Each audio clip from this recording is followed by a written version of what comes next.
समझदार इंसान का दिमाग चलता है और नासमझ इंसान की जुबान। नमस्कार दोस्तों, मैं ज्योतिष आचार्य वासुदेव मिश्रा आपका अपने चैनल सत्य की खोज में हार्दिक अभिनंदन करता हूं।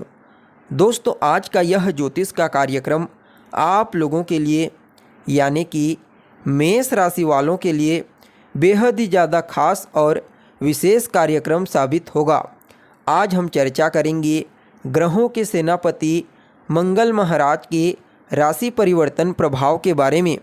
जी हाँ दोस्तों, 5 फरवरी 2024 की शाम करीब 7:09 पर भूमिपुत्र मंगल अपनी वर्तमान अग्नि तत्वीय राशि धनु राशि को छोड़कर अपनी उच्च राशि मकर राशि में प्रवेश कर चुके हैं और आने वाले 15 मार्च 2024 की शाम तक यहीं अपनी उच्च राशि में गोचर करते हुए आपको परिणाम प्रदान करेंगे। देखिए, कोई भी ग्रह जब अपनी मूल त्रिकोण राशि या फिर अपनी उच्च राशि में होता है तो वह बेहद ही ज़्यादा शक्तिशाली और प्रभावशाली होकर के परिणाम प्रदान करने लगता है।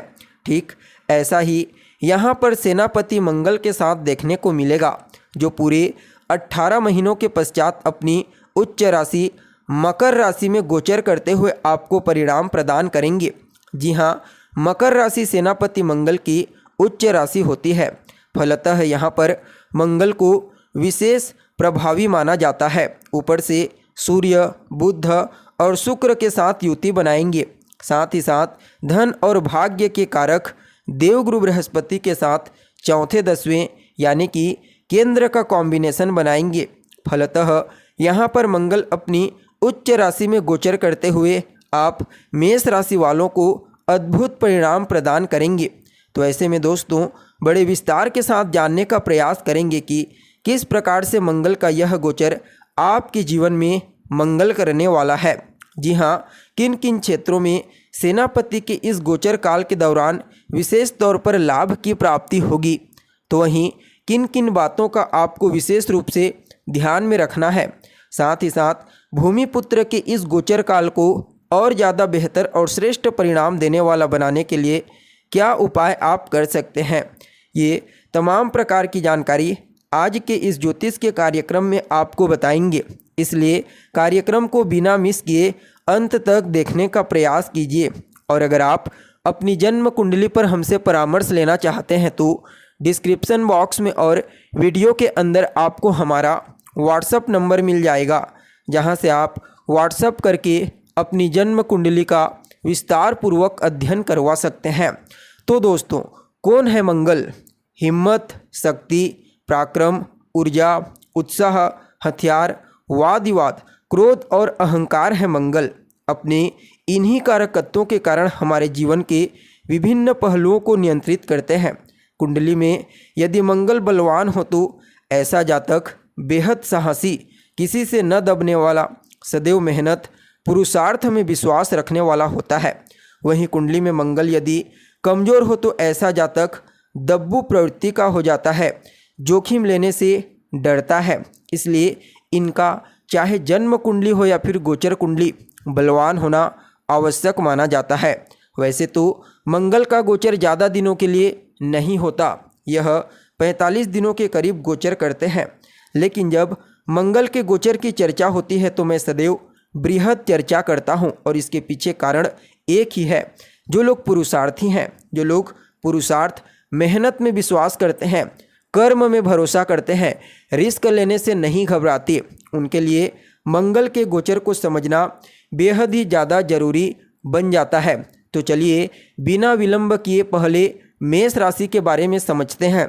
तो दोस्तों देखिए, आप लोगों के लिए यानी कि मेष राशि वालों के लिए मंगल का यह गोचर आपकी राशि से 10वें भाव में हुआ है। जैसा कि आपको मालूम है, 10वां भाव कर्म का भाव होता है और मंगल यहाँ पर दिग्बली होते हैं। तो सीधी सी बात है, दिग्बली मंगल आपके कार्य क्षेत्र में आपको ज़बरदस्त प्रदर्शन करवाने वाले हैं। यानी कि मंगल के इस गोचर प्रभाव को आपके प्रदर्शन के दृष्टिकोण से ज़बरदस्त कहा जा सकता है। जी हाँ, 10वां भाव का दिग्बली मंगल आपके जीवन में कुछ सकारात्मक और विशेष परिवर्तन लेकर के आया है। यूँ समझ लीजिए, जो पाने के लिए अभी तक आप प्रयत्न कर रहे थे वह आपकी कोशिश रंग लाने वाली है। इस गोचर के दौरान नई नौकरी की प्राप्ति, नौकरी में पदोन्नति की प्रबल संभावना बन रही है। वहीं राजनीति से जुड़े हुए हैं तो राजनीति के क्षेत्र में सफलता की प्राप्ति होगी। व्यापार से जुड़े हुए हैं तो व्यापार के क्षेत्र में सफलता की प्राप्ति होगी। या फिर किसी भी प्रकार से नया व्यापार शुरू करने के बारे में सोच रहे हैं तो निश्चित तौर पर आप नए व्यापार की शुरुआत कर सकते हैं। चाहे तो स्वतंत्र रूप से कर सकते हैं या फिर पार्टनरशिप में कर सकते हैं। खास करके इलेक्ट्रॉनिक से संबंधित, इलेक्ट्रिक से संबंधित, रेत, ईंट और सीमेंट का कार्य अगर आप करते हैं तो निश्चित तौर पर मंगल के इस गोचर काल के दरमियान आपको विशेष तौर पर लाभ और सफलता की प्राप्ति होगी। साथ ही साथ देखा जाए तो खेल कूद से संबंधित क्षेत्रों से भी अगर आप जुड़े हुए हैं तो अवश्य ही प्रयास कीजिए, आपको सफलता की प्राप्ति होगी। क्यों? क्योंकि मंगल का यह गोचर अत्यंत ही श्रेष्ठ है। पारिवारिक जीवन भी ठीक ठाक दिखाई पड़ रहा है। हर तरह से सकारात्मक बदलाव आपको देखने को मिलेगा। दाम्पत्य जीवन भी बेहतरीन रहेगा। जीवन साथी से सहयोग मिलेगा। हालांकि प्रेम संबंध में थोड़ी परेशानी, मतभेद या फिर किसी तीसरे के कारण विवाद की स्थिति उत्पन्न हो सकती है। हालांकि कुल मिलाकर के देखा जाए तो मंगल का यह गोचर आपके लिए केवल और केवल सफलता प्रदायक ही सिद्ध होने वाला है। देखा जाए तो पहले तो दिग्बली ऊपर से अपनी उच्च राशि में गोचर कर रहे हैं, आपकी राशि से दशम में, तो मैं कह सकता हूँ यह अत्यंत ही श्रेष्ठ साबित होगा। दोस्तों, जैसा कि आपको मालूम है, हर ग्रह अपने से 180 अंश की दूरी को अपनी पूर्ण दृष्टि से देखते हैं, यानी कि अपने से सप्तम भाव को हर ग्रह देखता है। लेकिन भूमिपुत्र मंगल को बृहस्पति और शनि के समान कुछ विशेष दृष्टियां प्राप्त हैं। जी हाँ, मंगल जहां बैठता है वहां से 180 अंश की दूरी यानी कि सप्तम भाव को तो देखता ही है, साथ ही साथ अपने से चतुर्थ और अष्टम पर भी अपनी निगरानी रखता है। अब यहाँ पर दशम भाव को तो प्रभावित करेंगे ही करेंगे, मतलब कार्य क्षेत्र में जबरदस्त स्थिति का निर्माण। साथ ही साथ उच्च के मंगल अपनी चतुर्थ दृष्टि से आपके व्यक्तित्व को देखेंगे, फलतः आपके अंदर जबरदस्त ऊर्जा का संचार करेंगे।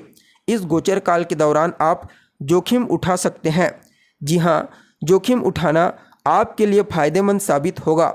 वहीं मंगल इस गोचर काल के दौरान भूमि, भवन, मकान, वाहन हर प्रकार के सुख में वृद्धि करेगा।